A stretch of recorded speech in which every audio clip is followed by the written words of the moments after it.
भाई ताली तो सबसे ज्यादा जोगिंदर जी के लिए बची थी। जोगिंदर जी ने बताया कि मेरे क्षेत्र के लोग ज्यादा हैं और आप सबने उसको प्रूव कर दिया। आज के इस कार्यक्रम में यहां हमारे बीच में उपस्थित सम्माननीय मेरे साथी जोगिंदर जी और वाजिब अली जी, हमारे भरतपुर के मेयर साहब अभिजीत जाटव साहब, भरतपुर के डिविजनल कमिश्नर साहब पीसी बहरवाल जी, आईजी साहब सम्मान्य प्रसन्न कुमार खमेसरा जी, हमारे जिलाधीश सम्मान्य नथमल डिडेल साहब, सम्मान्य देवेंद्र बिश्नोई जी और बहुत ही सम्माननीय मेरे भाई निर्मल जी, जो नाम लिखा हुआ है महात्मा ज्योतिराव फुले यूनिवर्सिटी के चांसलर हैं। उपस्थित सभी कोरोना वॉरियर्स, अधिकारीगण, प्रेस मीडिया के साथियों, भाइयों और बहनों, सबसे पहले मैं उस हस्ती को सैल्यूट करना चाहता हूं जो यहां अभी हमारे बीच में मौजूद नहीं है, लेकिन उनके लिए कोरोना वॉरियर्स के सारे सम्मान उनके आगे छोटे हैं। जिस प्रदेश में एक भी कोविड टेस्ट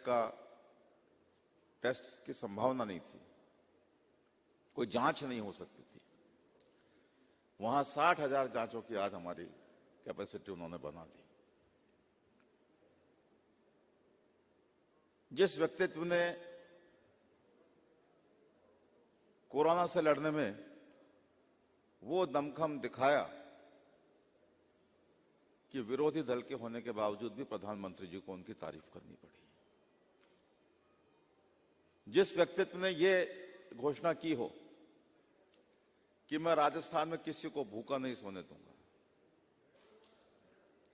ऐसे व्यक्तित्व की तारीफ के लिए शब्द कम है। माननीय मुख्यमंत्री अशोक गहलोत जी, जिन्होंने राजस्थान को कोरोना से लड़ने में पूरे देश में सबसे अग्रणी राज्य में शामिल किया, तमाम आर्थिक विषमताओं के बावजूद। मुझे याद है जयपुर में हम लोग इतने परेशान रहते थे कि जोगिंदर जी कोई 5-10 टेलीफोन नियमित रूप से इस अस्पताल में भर्ती करा दो, इसमें जगह नहीं है, आज टेस्ट करा दो, वेंटिलेटर नहीं है, आईसीयू नहीं है। इतना काम किया, इतनी मेहनत की कि आज आईसीयू वेंटिलेटर खाली पड़े हैं। तो ऐसे व्यक्तित्व से बड़ा कोरोना वॉरियर कोई नहीं हो सकता। मैं चाहता हूं अशोक गहलोत जी के लिए आप और हम सब जोर से ताली बजाकर उनका सम्मान करें,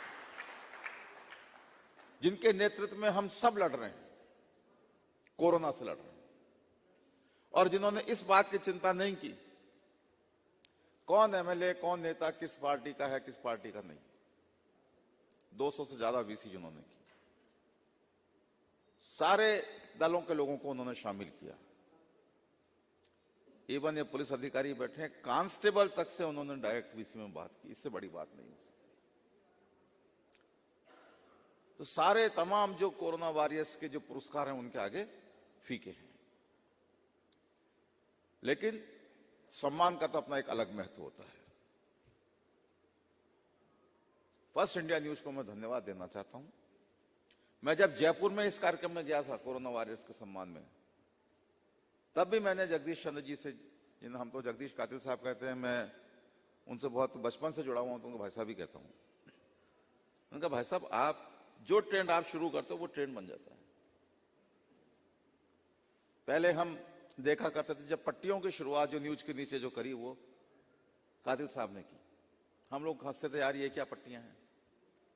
ये क्या तरीका है? आज पूरी दुनिया पट्टियां, मतलब हर न्यूज चैनल बिना पट्टियों के अधूरा है। ये कोरोना वायरस का सम्मान मैं समझता हूं कि ये घर बैठे गंगा आने के जैसा है।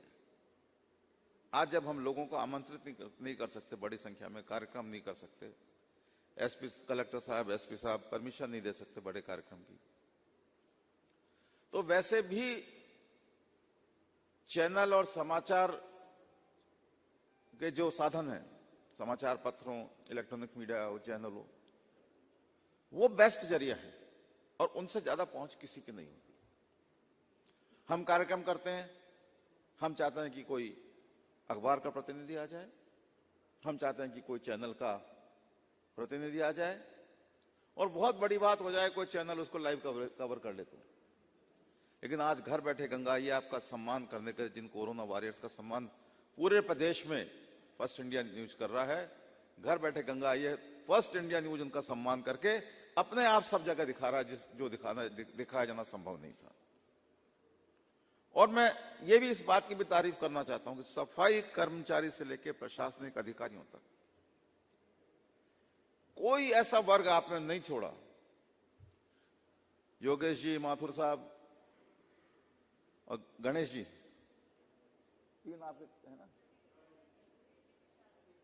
विशाल जी, विशाल माथुर जी, योगेश शर्मा जी और कटारा जी, मैं आपको बहुत विशेष धन्यवाद देना चाहता हूं तीनों को कि आपने मुझे मौका दिया कि मैं भी जयपुर से बाहर भी यहां आ सका। आपने इन कोरोना वायरस में जो आपने ट्रेंड रखा, जैसा मैं कह रहा था कि सफाई कर्मचारी से लेकर ऊपर प्रशासनिक अधिकारी तक, ये मुख्यमंत्री जी की उस पहल का अनुकरण भी मैं कह सकता हूं जो उन्होंने कांस्टेबल से लेकर चीफ सेक्रेटरी तक को इन्वॉल्व किया। आपने भी नीचे से लेकर ऊपर तक एक कड़ी बनाई है और जिनका सम्मान किया उनके लिए घर बैठे गंगा, ये पूरा राजस्थान उनको देख रहा है।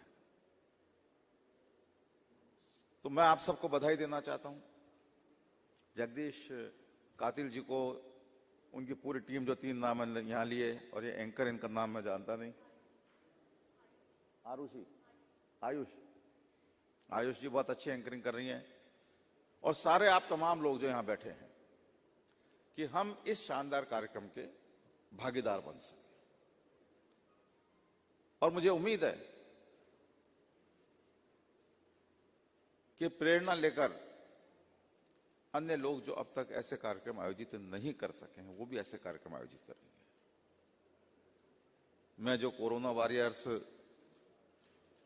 का सम्मान करके हम लोग सम्मानित हुए हैं कि आपने, किसी ने अपनी जान को जोखिम में डाला, किसी ने अपना समय दिया, किसी ने मेहनत की, जो जिसके पास जो हो सकता था वो उसने दिया। और ये कोरोना काल की सबसे बड़ी विशेषता मैं ये मानता हूं कि पूरा राजस्थान, मैं तो खुद मेरी कॉन्स्टिट्यूंसी में मैंने बहुत अच्छी तरीके से सेवा करने की कोशिश की। एक अकेला कोई एमएलए हो, कोई मंत्री हो, अकेला कुछ नहीं कर सकता। जब मैंने जिस से जो कहा, हर आदमी ने वो सहयोग करने में तन से, मन से, धन से, मन से, कर्म से, वचन से, किसी ने कोई कमी नहीं रखी। तो जो इस कार्यक्रम में मौजूद हैं, सम्मानित हुए हैं, उन्हें भी बधाई देता हूं। जो पर्दे के पीछे के लोग हैं, उनका भी आभार व्यक्त करता हूं, और उम्मीद करके चलता हूं कि आने वाले समय में, अब कोरोना से तो हमने एक हद तक पार पा ली, इतने सारे हमने संसाधन इस कोरोना से लड़ने में लगा दिए। और अभी मैं देख रहा था, कातिल साहब ने जो कहा कि पहले तो युद्ध में मरने वाले को और मारने वाले को, उसको योद्धा कहा जाता था, अब तो बचने वाले को भी योद्धा कह रहे हैं। वो बहुत बड़ी बात है, नया कंसेप्ट। तो जो अब तक कोरोना से हम लड़े हैं, इसके लिए बधाई। और आने वाला समय, अब वैक्सीन का समय है कि आप वैक्सीनेशन शुरू करेंगे, उसमें भी आपका सभी लोगों का सहयोग उसी तरीके से आवश्यकता रहेगी जैसे कोरोना से लड़ने में रही। हमारे यहां अफवाह फैलाने की बहुत बड़ी एक परंपरा है। मैं बहुत बरसों से देख रहा हूं, अफवाहें फैलाने का एक अलग सिस्टम है। मुझे 75-76 की में याद है, आप में से शायद किसी को याद होगा नहीं होगा, 10 बजे तो सरकारी कर्मचारी बेचारा अपने ऑफिस पहुंचा होगा, और जोगिंदर जी 11 बजे सारे सरकारी कर्मचारी अपने बच्चों के स्कूल में मौजूद। 1 घंटे में यह अफवाह फैला दी कि जयपुर में एक ऐसा गिरोह सक्रिय हो रहा है जो बच्चों के एड़ी में इंजेक्शन लगाता है और उनको नपुंसक बना देता है। 1 घंटे में सारे सरकारी कर्मचारी जिनके बच्चे स्कूलों में पढ़ते थे, सारे स्कूलों में मौजूद। कैसे 2 घंटे में हमने पूरी दुनिया में गणेश जी को दूध पिला दिया। हमारे उस तंत्र का, वो किसी का भी हो, मैं कोई आरोप नहीं लगाता, लेकिन एक तंत्र है जो अफवाह फैलाने में, बात को इधर से उधर करने में बहुत माहिर है। तो अभी हो सकता है तरह तरह की अफवाहें फैलाने की कोशिशें की जाएं, लेकिन प्रशासन का, पुलिस का, आपका, हमारा, सबका, और हम जनप्रतिनिधि जो यहां बैठे हैं, हम सबकी जिम्मेदारी बनती है कि ये वैक्सीनेशन एक पवित्र काम है, पूरी जनरेशन को बचाने का काम है। इस कोरोना से लड़ने में एक तरीके से कहना चाहिए हमारा आखिरी हथियार तुरुप का पत्ता है। हम इस वैक्सीनेशन अभियान को भी सफल बनाएं, जैसा लगातार आज भी कलेक्टर साहब की वीसी हुई मुख्यमंत्री जी के साथ में, डीसी साहब आप भी रहे होंगे उसमें, तो पूरी तरीके से चिंतित है मुख्यमंत्री जी, पूरी तरीके से पूरी ताकत लगा रहे हैं। कोई भी ऐसा व्यक्ति जिसको वैक्सीन की आवश्यकता हो, वो वैक्सीन से वंचित नहीं रह जाए। ये जितनी मुख्यमंत्री जी की जिम्मेदारी है, आपकी, हमारी, सबकी वो जिम्मेदारी है। हम इस जिम्मेदारी को भी इसी तरीके से निभाएंगे, और फर्स्ट इंडिया न्यूज से और चैनल हेड जगदीश चंद्र जी से और बाकी पूरी टीम से भी मैं ये उम्मीद करता हूं कि उस वैक्सीनेशन अभियान में भी आपका सहयोग इसी प्रकार से बना रहेगा। लोगों को जागरूक करने का, लोगों तक वैक्सीन पहुंचा या नहीं पहुंचा इसकी मॉनिटरिंग करने का, और लोगों को प्रेरणा देने का। मैं आज के इस कार्यक्रम के लिए फर्स्ट इंडिया न्यूज को बहुत बहुत धन्यवाद देता हूं, बधाई देता हूं, आभार प्रकट करता हूं, और आप सब लोगों का आभार जिनको अवार्ड मिला, और उन सबको विशेष आभार जो पुरस्कृत होने वाले लोगों का उत्साहवर्धन करने के लिए आए हैं। बहुत बहुत धन्यवाद। जय हिंद।